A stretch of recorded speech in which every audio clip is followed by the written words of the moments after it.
Ayam, yang sering dipandang hanya sebagai hewan ternak biasa, sesungguhnya menyimpan pesona unik yang jarang kita renungkan.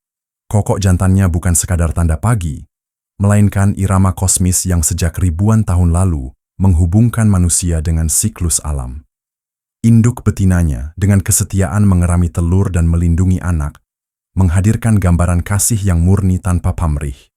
Keberagaman ayam yang mencakup ratusan ras di seluruh dunia menyingkap betapa erat hubungan manusia dengan hewan ini, baik sebagai sahabat kehidupan desa, simbol budaya, maupun bagian dari penelitian ilmiah.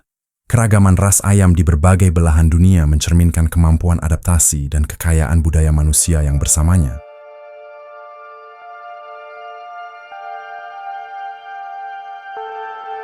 Ayam adalah salah satu hewan yang paling dekat dengan kehidupan manusia, tetapi keberagaman jenisnya sering terabaikan. Ada ayam kampung yang tumbuh alami di halaman desa, ayam broiler yang dibesarkan untuk memenuhi kebutuhan daging, hingga ayam ras petelur yang seakan menjadi mesin penghasil telur. Namun, di balik fungsi praktis itu, setiap jenis menyimpan kisah panjang persilangan dan adaptasi, bukti bagaimana manusia dan alam saling membentuk. Bahkan ayam hias, seperti cemani yang hitam legam, atau ayam serama yang mungil, hadir bukan untuk dimakan, melainkan untuk dinikmati keindahannya. Sebuah cermin bahwa hewan pun bisa hadir sebagai simbol dan warisan budaya.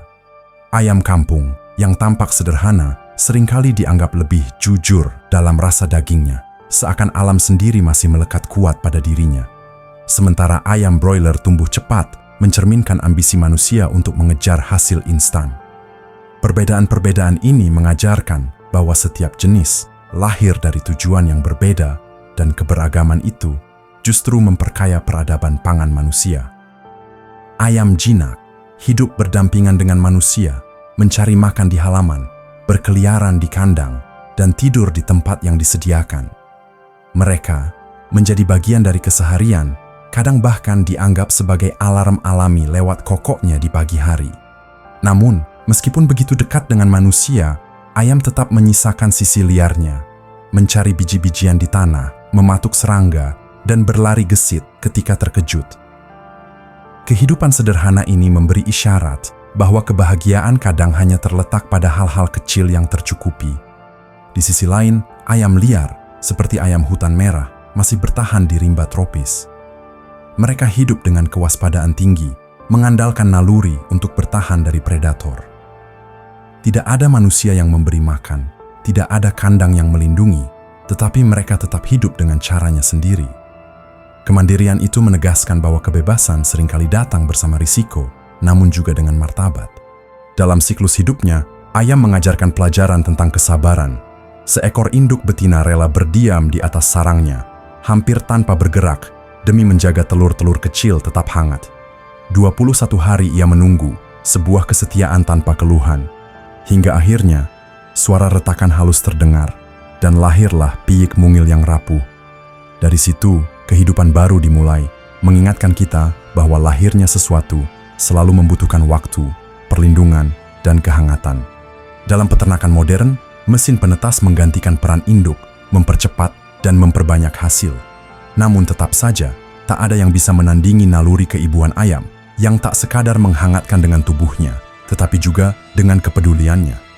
Ia mengajarkan bahwa kehidupan bukan hanya soal lahir, tetapi juga soal kasih yang menjaga.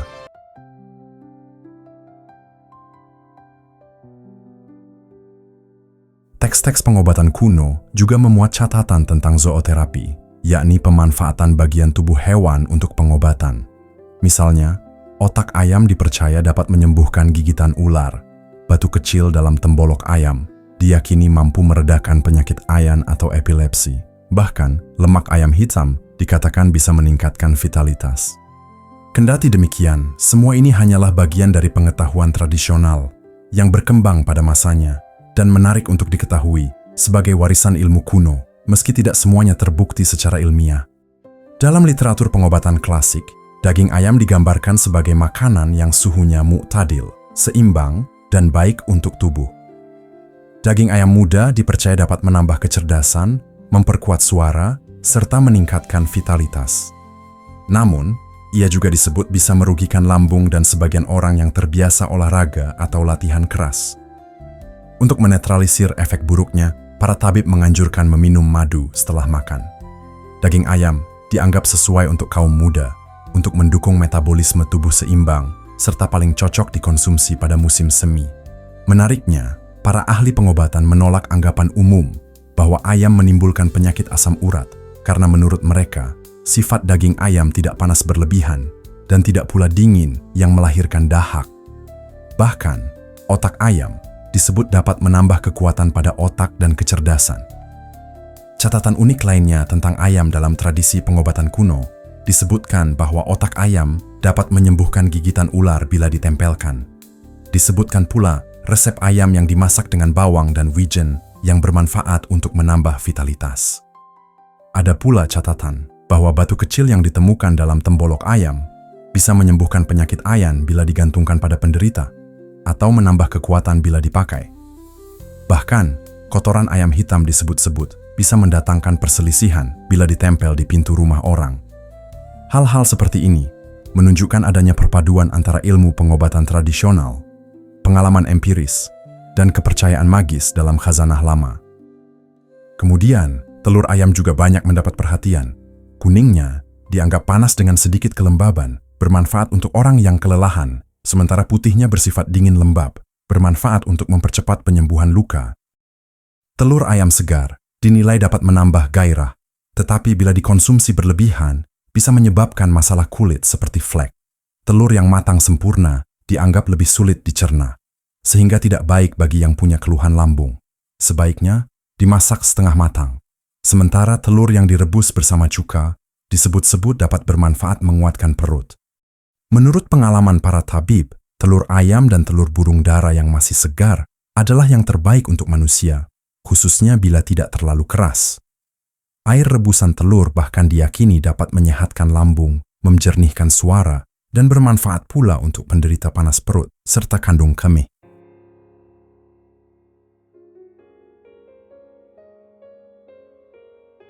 Dalam ilmu tafsir mimpi, ayam sering dimaknai sebagai simbol perempuan. Ada yang menafsirkannya sebagai wanita yang hina atau bodoh, tetapi juga bisa melambangkan wanita dengan anak-anak. Jika mimpi ayam sedang masuk ke rumah orang sakit, itu bisa ditafsirkan sebagai tanda kesembuhan. Suara ayam dalam mimpi kadang dianggap sebagai pertanda kesedihan atau musibah, sementara bulu ayam ditakwilkan sebagai harta. Bila seseorang melihat dirinya memegang sebutir telur ayam, maka jika ia sudah beristri dan sang istri hamil, itu ditakwilkan akan melahirkan anak perempuan. Tetapi bila seorang bujangan melihatnya, maka ditafsirkan sebagai tanda ia akan menikah. Ibnu Sirin, seorang ahli tafsir mimpi terkenal, menafsirkan telur dengan cara yang sangat simbolik. Suatu ketika, seorang lelaki bermimpi mengupas telur, lalu memakan putihnya dan membuang kuningnya. Ibnu Sirin menakwilkannya sebagai laki-laki tersebut suka membongkar kubur dan mengambil kain kafan mayat. Putih telur diumpamakan sebagai kafan, kuning telur sebagai jasad, dan cangkang telur sebagai kubur. Kendati demikian, sebuah mimpi kadang menjadi simbol, kadang pula hanya bunga tidur yang tentunya perlu disikapi dengan bijak. Sebab takdir berjalan sesuai kepastian dari Yang Maha Kuasa. Hanya Allah yang Maha Tahu atas segalanya.